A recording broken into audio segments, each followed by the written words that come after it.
The last section in Unit 3 is on graphing functions.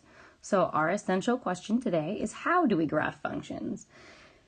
And throughout many classes in math, you will learn different strategies for different types of functions. So for example, Unit 4 is all about lines. We're going to do a whole lot of graphing lines, and we're going to learn special ways to graph lines when that's our main focus. Second semester, we're going to focus on graphing quadratics, and we're going to learn special techniques that work specifically with a quadratic, which means something to the second power, when we get there. But for right now, we want to just talk about how do we tie the ideas of domain and range into a graph when I don't actually know what I'm graphing, when I don't know what the function looks like. So a couple of things, if you are graphing, it's typically helpful to either have it in function form or to have it so as f of x equals the thing you're graphing, or to have it as y equals the thing that you're graphing.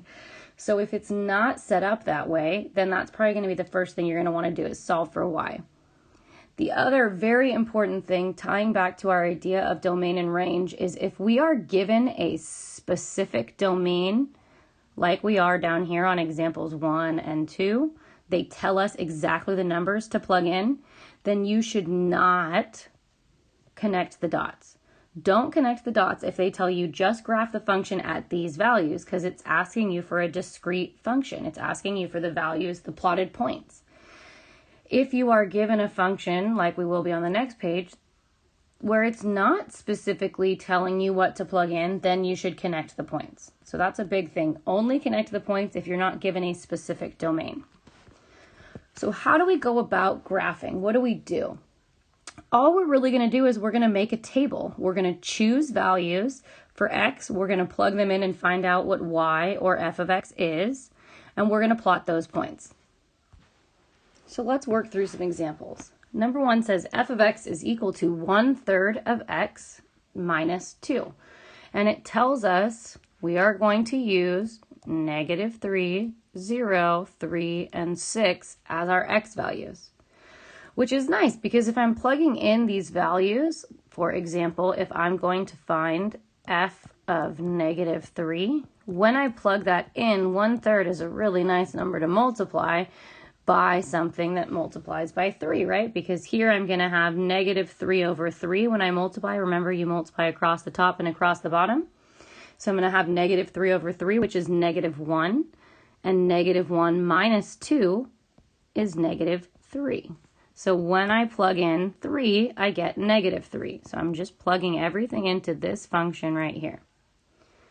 When I plug in 0, f of 0, 1/3 times 0 is just 0. 0 minus 2 is going to be -2.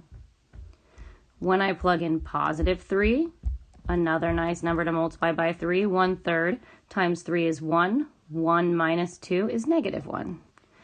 And when I plug in 6, 1/3 times 6 minus 2, 1/3 times 6 is 6/3. 6/3 is 2. 2 minus 2 is 0. So step 1, set up your table. If they give you x's, put those x's in. Otherwise, choose x's. We're going to talk about that when we get down to example 3. Plug those values in to find your y's, and then plot your points. So left 3, down 3. 0, -2, so just down 2, 3, -1, and 6, 0, 4, 5, 6, 0. And I am not going to connect those points because they gave me a specified domain. Why don't you go ahead and pause the video on number 2, set up the table, and then unpause the video and see how you did. So I'm going to place all of my x values on the left-hand side. They're telling me, or the problem is telling me, to use -2, -1, 0, 1, 2. And now I'm going to substitute each of those values in. So let's do the first one together, and then I recommend that you pause the video and fill in the rest of the table on your own. So -2 squared is 4. 4 minus 3 is 1. So when I have -2, I have -1. Oh, +1. Let's plot that point correctly. F of -1, well, I guess I shouldn't be using function notation because it says y. So let's say y equals -1 squared minus 3. That's going to be 1 minus 3, which is -2. So -1, -2. If I plug in 0, 0 minus 3 is just -3. If I plug in 1, 1 squared is 1, 1 minus 3 is -2. If I plug in 2, 2 squared minus 3 is 4 minus 3, which is 1. We aren't going to connect the dots. If we did connect the dots, this is something we're going to focus on a lot second semester. This is called a quadratic. It's a U-shaped graph. It happens when our highest exponent is 2, and that's something we're going to focus on next semester. But it's good to kind of get the idea. Number 1 looks like if I connected the dots, it would give me a line. Number 2, if I connected the dots, it would give me a quadratic. Now let's look at functions where we are not given a specific domain. Number 3 is an absolute value graph, and you probably never have graphed an absolute value graph before. When you are not given a specific domain, it's important for you to graph both positive and negative numbers and 0. I always love 0 because it's very easy to plug in. It makes a bunch of things go away. It's incredibly important that you use both positive, negative, and 0 numbers. So typically, what I'm going to do is I'm just going to pick that I want to check -2, -1, 0, and 0, 1, 2. You're always going to pick 5 points.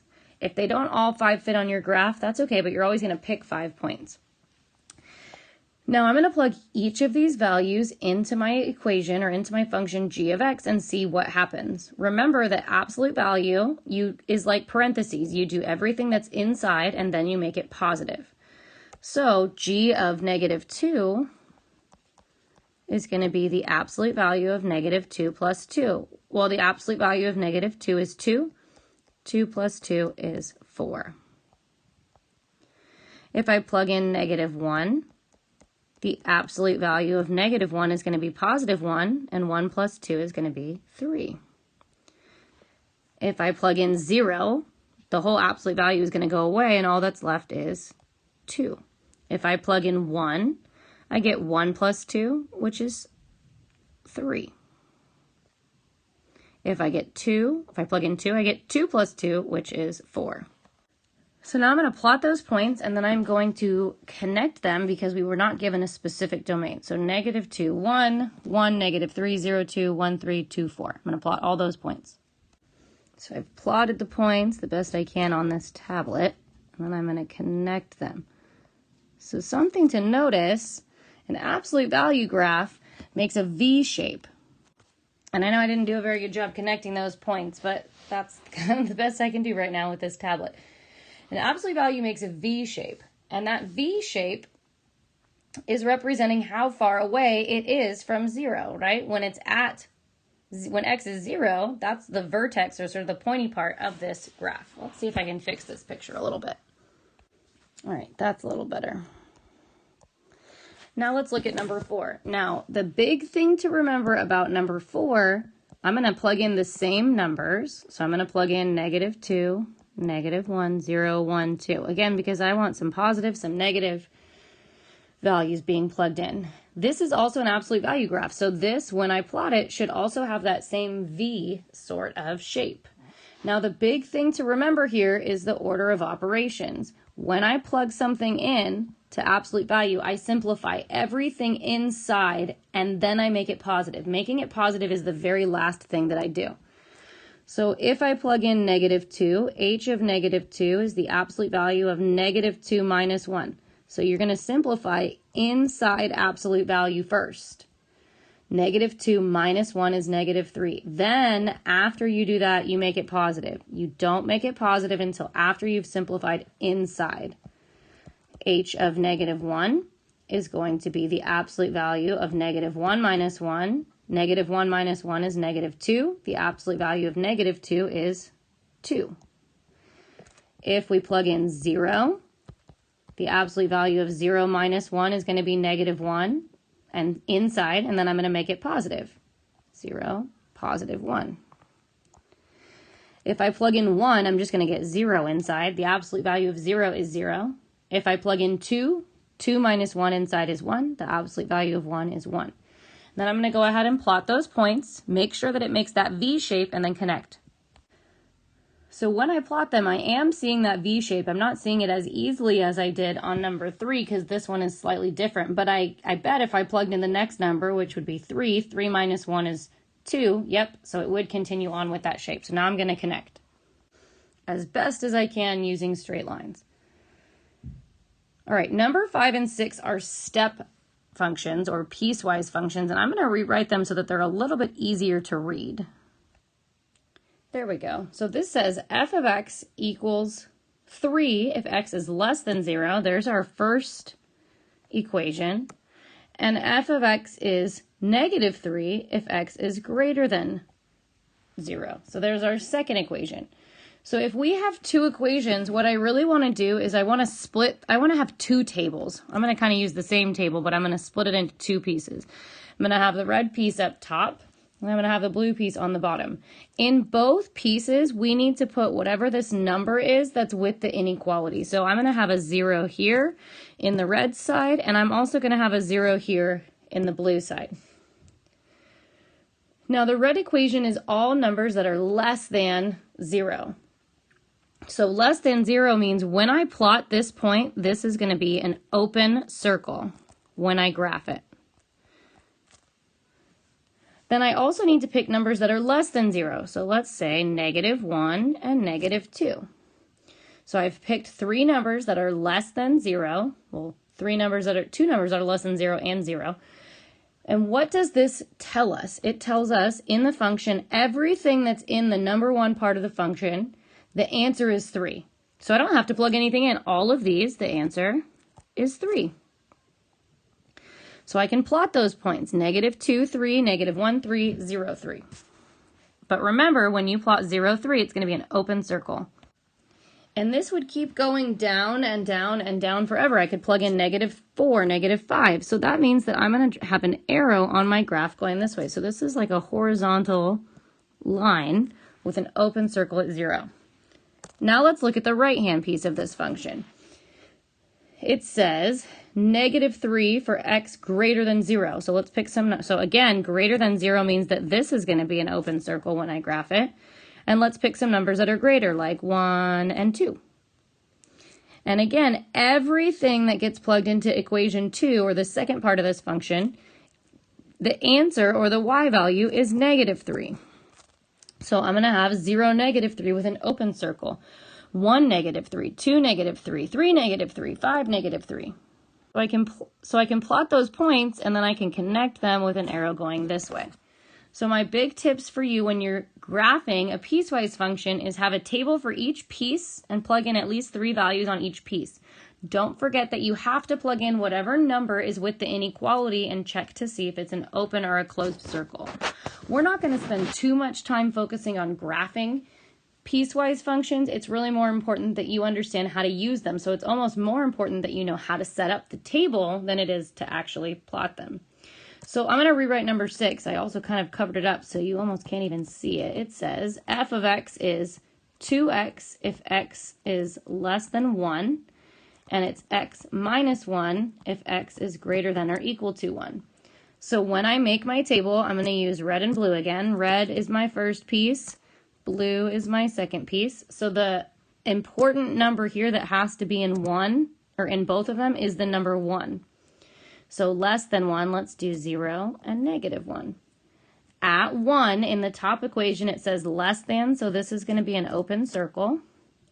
And what I'm doing for each of those pieces is I'm taking the x value and I'm multiplying it by 2. So in this case, 2 times -1 is -2. 2 times 0 is 0. 2 times 1 is 1. So I'm going to graph each of those 3 points with an open circle at 1, 2. And then I'm going to connect them. This looks like it's making a line. So I'm going to connect it with an arrow only pointing the direction that I'm allowed to plug in x's, which is going down. For my second table, I'm going to plug in 1. That's going to be a closed circle this time because it says x is greater than or equal to. And for every number I plug in here, all of those numbers that are 1 or more, I'm going to plug them into x minus 1. So 1 is the first number I'm plugging in. If I plug that in over here, 1 minus 1 is 0. 2 minus 1 is 1. 3 minus 1 is 2. So I'm going to plot these 3 points, and I'm going to connect them. And it's going to look something like that. So again, the setup is more important. We'll do more practice with piecewise functions in class. I know that they're the scariest, but the gist of all of this is make a table, plug in your x values, find your y values, and then plot them as ordered pairs. That's the most important part about today. When we're graphing a function, make a table, choose your values, plug them in. If you're given a specific domain, you need to connect the dots, or you need to not connect the dots. If you're not given specific x values, you should connect the dots. And then this last example is just to help tie back to our 3.4 section. If we are given this graph and we are told that this graph is f of x, and we're being asked to find these two values, f of 0 and f of 2. What does this mean? This means what is the function when x is 0? So looking at the graph, when x is 0, that looks like the function is 4. And when f is 2, that's happening right here, when x is 2, what's happening with the function? It looks like the function is 3. So recapping these notes, graphing a function. When you don't know what's going on, make a table, pick values for x, plug them in to find y, and graph those ordered pairs. Absolute value graphs should make a V-shaped graph. That's sort of one of the big takeaways from today. And with piecewise functions, you're going to make multiple tables for each piece. Looking forward to working on this more in class. Thanks for listening.